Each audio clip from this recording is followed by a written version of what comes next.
మనము ఉదయం లేచినప్పటి నుంచి రాత్రి నిద్రపోయే వరకు ఎన్నో సౌకర్యాలు వాడుతుంటాం. టీవీలో వార్తలు చూస్తాం, వాతావరణం ఎలా ఉందో తెలుసుకుంటాం, మొబైల్లో మ్యాప్ చూసి దారి వెతుకుతాం, సైక్లోన్ అలర్ట్ వస్తే జాగ్రత్త పడతాం. ఇవన్నీ మనకి చాలా నార్మల్ గా అనిపిస్తాయి. కానీ ఒక్కసారి ఆలోచించండి, ఈ సమాచారం అంతా మన దగ్గరికి ఎలా వస్తోంది, ఎక్కడి నుంచి వస్తోంది, ఎవరు పంపిస్తున్నారు? మన కళ్ళకి కనిపించకుండా, మనకి శబ్దం వినిపించకుండా 24 గంటలు పనిచేసే ఒక వ్యవస్థ ఉంది, అదే శాటిలైట్. శాటిలైట్ అనేది స్పేస్ లో తిరిగే ఒక లోహపు వస్తువు మాత్రమే కాదు, ఇది మన జీవితం సాఫీగా నడవడానికి ఆకాశం నుంచి సహాయం చేసే ఒక ఇన్విజిబుల్ సిస్టమ్. ఇప్పుడు శాటిలైట్ అంటే ఏమిటి అనుకుంటే, ఒక పెద్ద వస్తువుని చుట్టూ తిరిగే చిన్న వస్తువు శాటిలైట్. మన భూమిని చుట్టూ తిరిగే చంద్రుడు ఒక న్యాచురల్ శాటిలైట్ అయితే, మనుషులు తయారు చేసి స్పేస్ లోకి పంపే వస్తువులు ఆర్టిఫిషియల్ శాటిలైట్స్. అప్పుడు సహజంగా వచ్చే ప్రశ్న, మనము ఆర్టిఫిషియల్ శాటిలైట్స్ ని ఎందుకు పంపుతాం? భూమి మీద నుంచే అన్ని పనులు చేయలేమా అనే సందేహం. ఇక్కడే శాటిలైట్ అసలు అవసరం తెలుస్తుంది. మన భూమి మీద communication, mobile towers, fibre cables లాంటి సిస్టమ్స్ మీద ఆధారపడుతుంది. ఇవి మనకి చాలా ఉపయోగపడతాయి, కానీ వీటికి పరిమితి ఉంటుంది.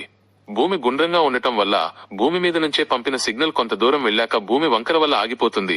అలాగే టవర్ లేదా కేబుల్ ఉన్న చోటే కమ్యూనికేషన్ చేరుతుంది. సీ మధ్యలో, ఫారెస్ట్ లో, డెజర్ట్ లో, రిమోట్ విలేజ్లలో టవర్ లేదా కేబుల్ వేయడం చాలా కష్టం, కొన్ని చోట్ల అసాధ్యం కూడా. అంటే భూమి మీద ఉన్న సిస్టమ్స్ తో మనం అన్ని చోట్లకి చేరలేం. అప్పుడు శాటిలైట్ ఉపయోగపడుతుంది. భూమి మీద ఉన్న సిస్టమ్స్ కి రీచ్ పరిమితం, కానీ శాటిలైట్ ఆకాశంలో చాలా ఎత్తులో ఉండటం వల్ల ఒకేసారి చాలా పెద్ద ఏరియాని కవర్ చేయగలుగుతుంది. అందుకే weather monitoring, TV broadcasting, navigation లాంటి వాటికి మనము శాటిలైట్స్ ని స్పేస్ లోకి పంపుతాం. ఇప్పుడు శాటిలైట్ ఎలా పనిచేస్తుంది? భూమి మీద ఒక గ్రౌండ్ స్టేషన్ ఉంటుంది. అక్కడి నుంచి ఒక సిగ్నల్ పంపిస్తాం. ఆ సిగ్నల్ స్పేస్ లో ప్రయాణించి శాటిలైట్ కి చేరుతుంది. శాటిలైట్ లో ఉన్న ట్రాన్స్పాండర్ ఆ సిగ్నల్ ని రిసీవ్ చేసి, కొంచెం స్ట్రాంగ్ చేసి, ఫ్రీక్వెన్సీ చేంజ్ చేసి మళ్లీ భూమికి పంపిస్తుంది. అంటే శాటిలైట్ సమాచారాన్ని ఒక చోట నుంచి ఇంకో చోటికి ఆకాశం ద్వారా చేరవేస్తుంది. అందుకే శాటిలైట్ ని స్పేస్ లో ఉన్న రిలే స్టేషన్ అంటారు.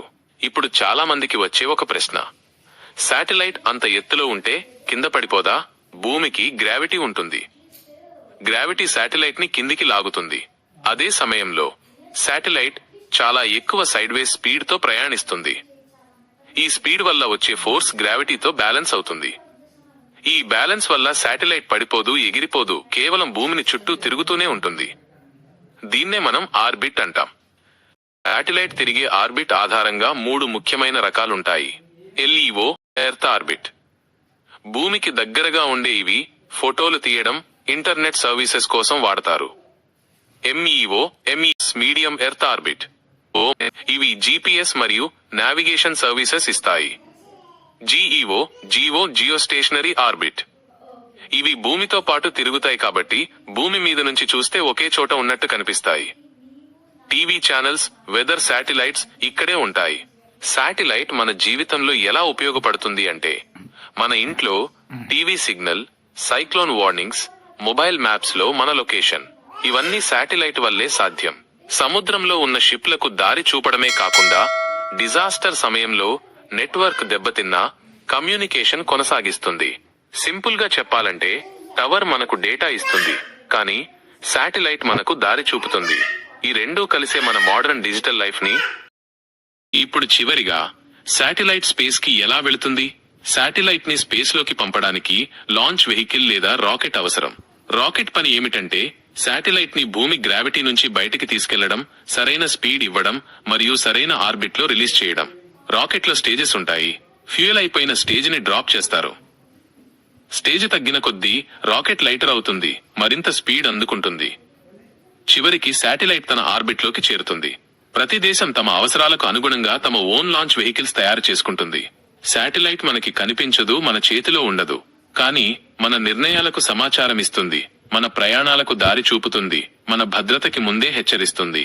శాటిలైట్ అనేది స్పేస్ లో ఉన్న మిషన్ కాదు, మన జీవితాన్ని నడిపించే నిశ్శబ్ద మార్గదర్శి.